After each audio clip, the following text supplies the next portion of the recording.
Shalom Aleichem, everybody. It's Erev Shabbos Parshas Devarim. I wanted to share with you a very, very quick idea. Obviously, we're glued to the news that's going on in Eretz Yisrael, the radio, the news, and everything else. And our tefillos are focused on the Chayalim and helping them succeed in their mission. I was listening to the radio this week, a secular radio station, just following the news that's been going on, and the radio announcer, striking, quotes a pasuk from this week's parsha. And he says, beginning the parsha, Perek Aleph pasuk Ches, the radio announcer says, Re'ei nasati lifnechem es ha'aretz.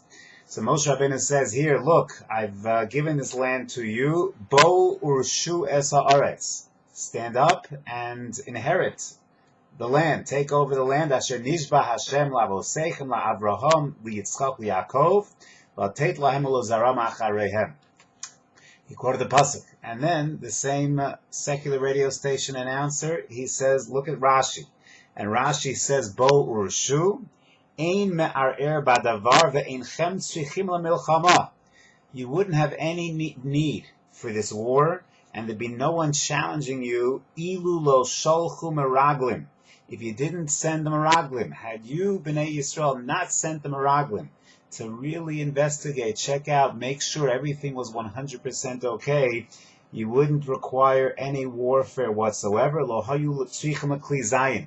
Hashem says, I would have given you the land without war, without having to do battle with the nations that were in the land of Israel, as long as you didn't send the meraglim. So this radio announcer says about himself, about all the commentary, all the political commentary back and forth in the entire world, that we are the meraglim, he says. And if it wasn't for us, is it justified? Is it not justified?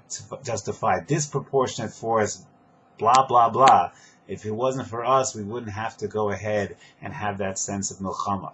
Really what Rashi's telling us, and there's a very, very big yesod, is we get bombarded with public opinion, media, etc., but we have to understand, in general, what's right, and our claim to Eretz Yisrael, which again, I've heard this over and over and over again. Every one of these wars is once again the battle of independence. It's the world has still not come to terms and not accepted that Klal Yisrael and Eretz Yisrael are bonded together.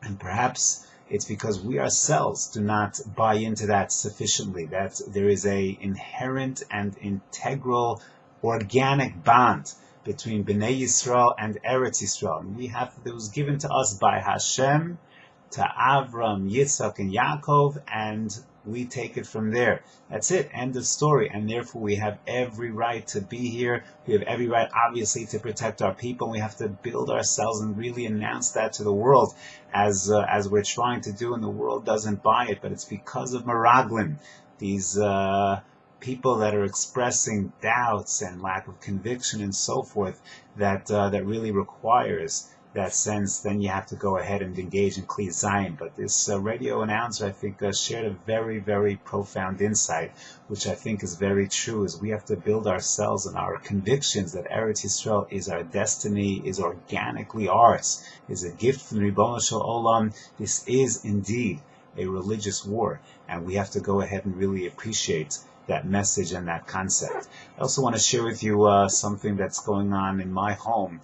My wife, we know that Beit Shemesh in general, and the land of Israel, the people of Israel in particular, there's always a sense of polarization. Klal Yisrael has never been the best at that. Actus, there's different factions, religious, non-religious.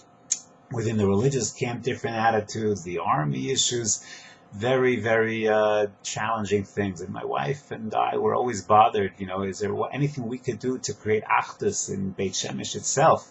There's has been tremendous sense of purity. My wife was looking for an opportunity, and Baruch Hashem, she's done single-handedly, not single-handedly in terms of the efforts, the work, but she brainstormed, and she came up with the concept of helping the families of Chayalim, the wives whose husbands have been called up, and pairing families with these families to help them out, to engage in babysitting activities, meals, She's organizing a day camp for the children. The families are really, really struggling in terms of coping. In some cases, the husbands have been away for over a month, and that's a very, very difficult thing, especially not knowing about their safety and about what is going on. A very challenging thing for these families. And my wife took it upon herself to bring Actus, that even those people who do not have someone who's engaged actively in the war efforts, and now the home front is going ahead and really doing a tremendous amount to support these families and building a phenomenal sense of Actus, where everyone is doing their part in the effort. My message is not to give my wife a public yasher koach, although that's been done already by others, but is to really highlight for us that sometimes we have a lot of ideas, a lot of visions, and a lot of concepts. Oh, that would be a great idea. Someone should really do it. Well, one of the messages, I think, is you have an idea, a good idea, so it requires now execution. Someone to take that idea and pick it up, run with it, make it happen. It's unbelievable what a single person can do. And my wife, Baruch Hashem, has galvanized hundreds of people in this effort, and it's really, aside from the fact that it's a tremendous Kiddush Hashem, but the real help that is going to the people that need help, and people who want opportunities to give and just need that avenue. That's what's being created, and just want to take home for us is that we all have ideas, and the next step is to take the idea and, to quote the folks at Nike, just do it. And that's a tremendous, tremendous thing that we can accomplish. And Bez Hashem, each and every one of us in our own way, will go ahead and seek to accomplish that. Have a wonderful Shabbos, Chazon, and Mir Hashem will try and send out a message before Tisha B'Av.